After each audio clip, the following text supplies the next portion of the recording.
Muito bem, então vamos para mais um bate-papo aqui. Bem-vindos ao Instituto Hugo de São Vítor, para essa nossa quinta live sobre os níveis de leitura que viemos aí fazendo ao longo da semana, não é? Mandem perguntas e sugestões, não é? Na verdade, todo esse assunto aqui surgiu justamente nós começamos o assunto e foram vindo perguntas e tal, e aí no desenrolar da coisa eu tentei responder essas perguntas, por mais que não nominalmente, foi o que eu acabei fazendo aí ao longo dessas nossas 5 lives, foi responder as perguntas do pessoal aí sobre estes níveis de leitura. Então, podem mandar as perguntas, não necessariamente aqui, direto na live, mas depois a live fica salva aqui no perfil do Instituto Hugo de São Vítor ou no direct ali, podem também mandar as perguntas, porque isso dá muito pano para manga e a gente consegue daí seguir com os assuntos de acordo com o interesse do pessoal, né? Bem, hoje nós vamos falar do quarto e último nível de leitura, que é o nível anagógico ou contemplativo, certo? Nessa palavra anagógico, nós temos esse gogué, né? Nós temos essa condução, como existe na palavra pedagogia, por exemplo, que é a condução da criança, e essa é uma condução para cima, certo? É aquilo que nos leva realmente um sentido que nos eleve, certo? É um sentido da leitura que nos eleve. É o sentido ao qual nós devemos tender sempre, certo? É um sentido que é o fim último de toda a leitura, é esta contemplação. Assim como é o fim último de toda a educação, desde a escola de São Vítor, com Hugo e Ricardo de São Vítor, o fim último é sempre a contemplação. Contemplação do quê? Contemplação de tudo, certo? Nós já falamos em outras oportunidades sobre a contemplação em si, certo? Contemplar é por dentro de um templo, não é? Então nós temos que imaginar esse templo e temos que pensar como nós estivéssemos ali no centro desse templo, certo? Assim, no ponto central do templo e conseguíssemos ter uma visão total de tudo, não é? Então conseguíssemos olhar para todas as paredes do templo e enxergar tudo, certo? E também ouvir tudo que está ali dentro desse templo. E quando nós falamos em contemplar, por toda a realidade, encarar a realidade inteira como se for um templo. Esta é a etimologia da palavra, mas que explica realmente o que é contemplar. Bem, se nós formos para os níveis de leitura que nos dá o Mortimer Adler no livro Como Ler Livros, certo? Esse clássico manual de arte de leitura, ele trata de níveis diferentes ali, não é? Ele não faz esse mesmo processo mais tradicional que nós viemos seguindo, que vem já desde a interpretação das Sagradas Escrituras, desde a cultura judaica, né? Da escola rabínica de Alexandria e tal, mas que passa para a Idade Média e se fixa ali mesmo com esses 4 níveis, não é? O literal, o alegórico, o moral e o anagógico, o contemplativo. O Mortimer Adler faz uma coisa um pouco diferente, né? Mas o último nível de leitura, que ele chama de leitura sintópica, certo? É mais ou menos o mesmo, né? É esse nível contemplativo. Com a diferença de que o Mortimer Adler diz ali que é necessário fazer uma leitura de um livro, fazendo com que esse livro dialogue com outros livros, não é? Isso quer dizer o quê? Que nós vamos ler ali, sei lá, Crime e Castigo, certo? E nós vamos pegar ali o personagem, o Raskolnikov, olhar para a sua personalidade, todos os seus dramas e toda a sua história e compará-lo, por exemplo, com o Julián Sorrey do Vermelho e o Negro, e compará-lo com o Dom Quixote de La Mancha, certo? E conseguirmos fazer com que esses personagens, digamos assim, estejam sob um mesmo olhar, não é? E nós consigamos diferenciar cada um deles e ver tudo aquilo que eles mesmos têm a nos dizer, porque isso é o mais importante da leitura, é ver o que o autor, o que aquela história tem a dizer sobre nós mesmos, inclusive sobre a nossa sociedade inteira e sobre a realidade inteira, muito mais do que ver aquilo que nós achamos sobre o livro, certo? Então, para diferenciar um livro bom de um ruim, é muito mais importante que nós vejamos o seguinte: este livro não me disse nada do que eu não tenho nada a dizer sobre esse livro, certo? Se eu não tiver nada a dizer sobre esse livro, pouco importa, porque eu não tenho que dizer nada sobre o livro. O mais importante é que o livro diga alguma coisa sobre mim, certo?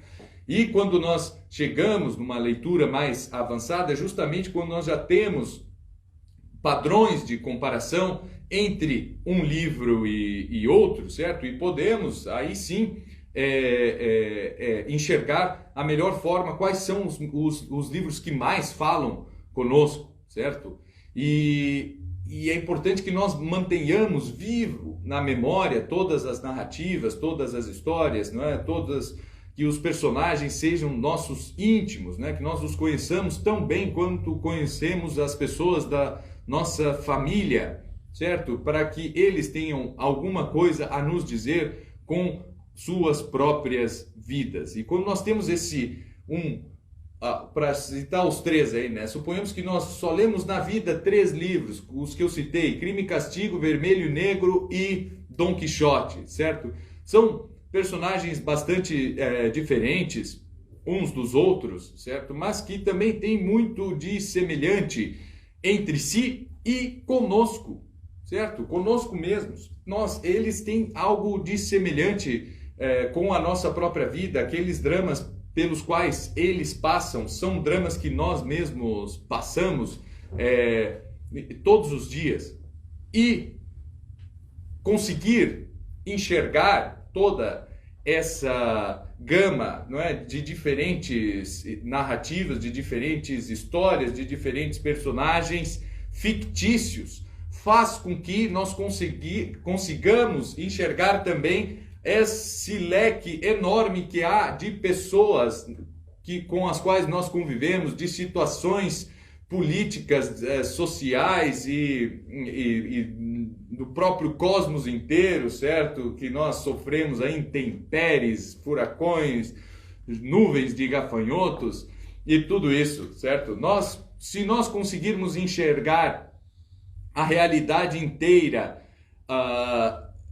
é porque nós conseguimos enxergar essas micro-realidades que estão dentro de um livrinho assim, certo? Um único livro não seria capaz, obviamente, de nos descrever a realidade inteira, mas por analogia nós conseguimos fazer o esforço imaginativo e nos acalmarmos, digamos assim, não é? Nessa contemplação da realidade inteira. Se um autor consegue descrever uma realidade fruto da sua imaginação, é porque, por analogia, nós conseguiremos sim, conforme vamos crescendo na nossa vida de leitores, contemplar a realidade inteira.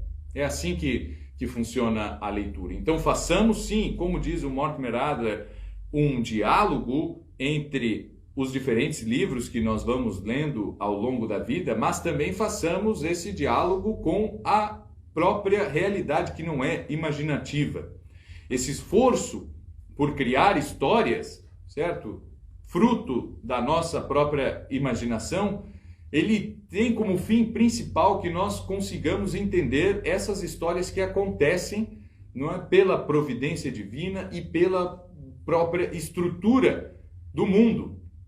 Então a coisa vai acontecendo na nossa vida e nós não conseguimos muitas vezes entender nada, o porquê das coisas, não é? E nós ou nos indignamos com tudo que acontece ao nosso redor, ou nós simplesmente aceitamos aquilo como, bom, é assim, não tem outro jeito, certo? E a literatura serve justamente para nos formar, e essa formação é também uma purificação, certo?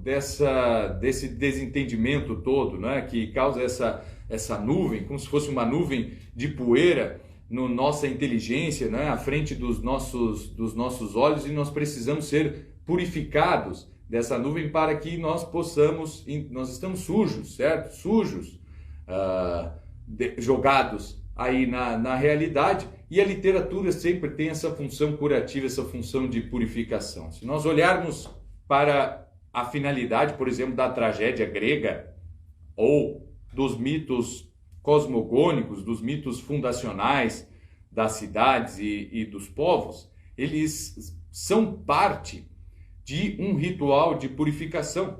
Muitas vezes, a pessoa arrependida, certo? Ela chega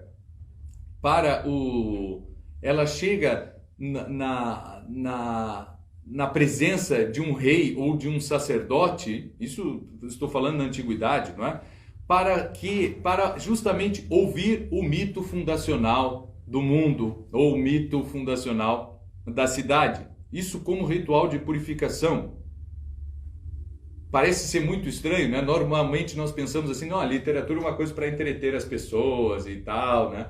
Para deslocá-las um pouco da realidade, certo? Mas não, é justamente o contrário. A literatura surge, e a nossa literatura clássica no Ocidente surge justamente como um ritual de purificação. A tragédia grega ela serve como uma forma de disponibilizar esse ritual de purificação para uma cidade inteira, não é? Para muitas pessoas, enquanto que o sujeito ele vinha, né, depois de ter cometido algum crime ou alguma coisa assim, estar arrependido, não é? Coisa que a própria lei natural lhe move. A própria lei natural move as pessoas a se arrependerem. Aí o sujeito chega lá num rei e pede para ouvir o mito fundacional daquela cidade ou do próprio universo inteiro, certo? Nós fazemos isso, nós temos isso. E aquilo faz com que o sujeito se purifique, porque ele vai ordenar as suas próprias ideias, vai ordenar a sua inteligência, a sua imaginação e a sua vontade a partir desse momento, certo? Quando nós temos como sacramento da Igreja Católica a purificação, não é?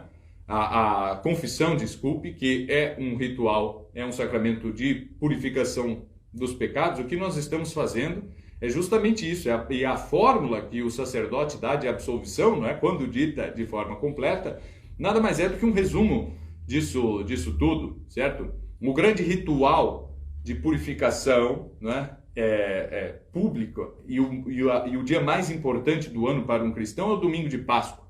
E o que nós fazemos na véspera do domingo de Páscoa, não é? Se for realizado como está lá previsto no missal, é ouvir toda a história da salvação, certo?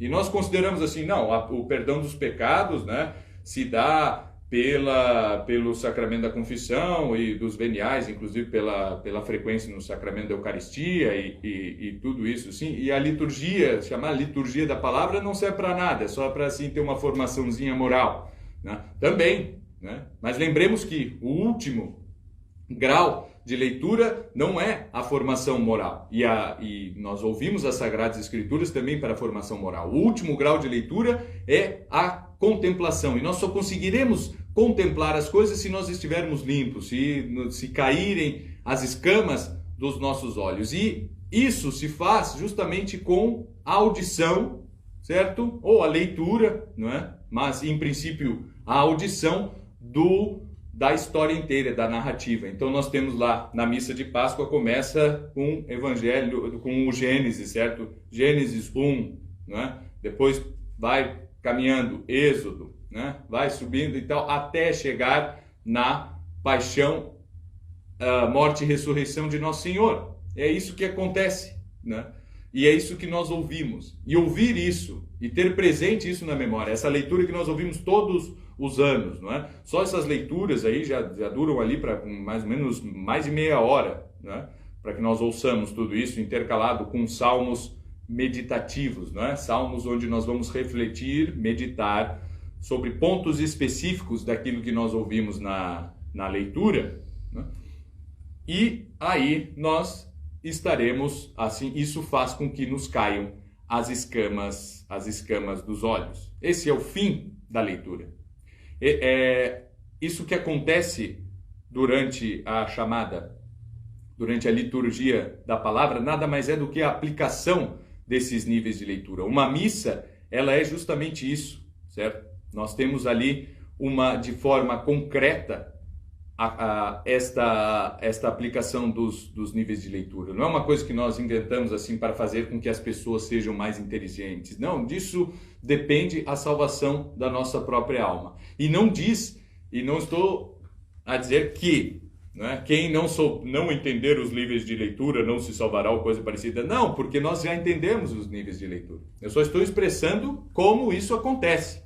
Mas as pessoas quando leem, quando ouvem a história na missa atentamente, certo? Quando participam mesmo dessa primeira parte da missa, que é a liturgia da palavra, já estão ali aplicando os níveis de leitura. E ali está o sacerdote para, com a homilia, facilitar todo esse trabalho, não é? E é isso o que acontece. A contemplação, esse último nível de leitura, se dará quando nós estivermos purificados, não é? A contemplação é possível quando nos caírem as escamas dos olhos, quando nós entendamos todo esse mito fundacional como faziam os antigos, né?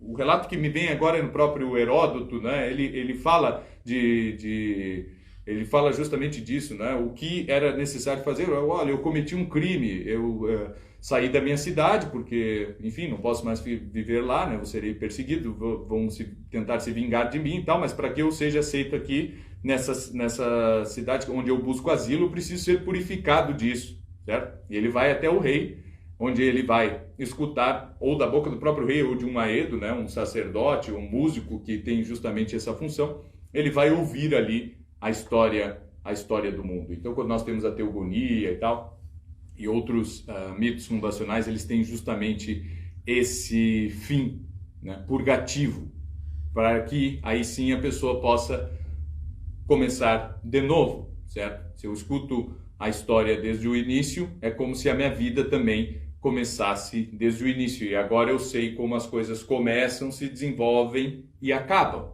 não é? Se eu não tiver essa noção, eu não conseguirei perfazer a minha vida daqui para frente, certo? Eu preciso ter essa noção de início, meio e fim, como num livro, certo? Como numa história. E o livro é a grande metáfora da nossa própria vida. O livro é uma mini história do universo inteiro, certo? Por mais que ali se trate simplesmente de algum episódio que dura às vezes 24 horas, né?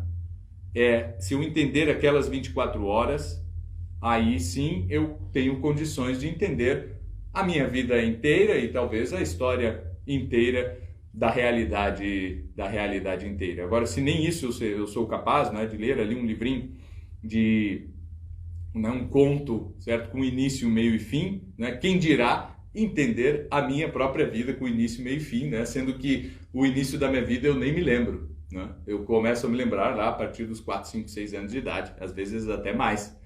Mas eu preciso saber que sim, as coisas têm um início, não é?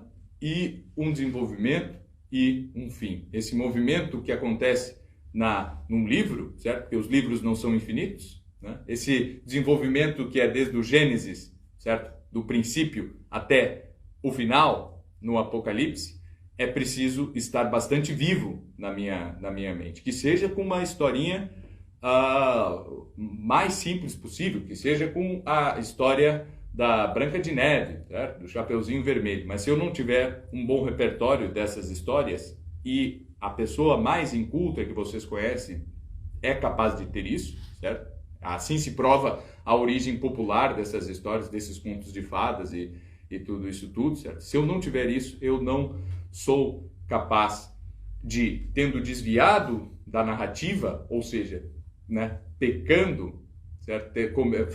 Qualquer desvio disso, né? Pecar é justamente sair da rota, certo?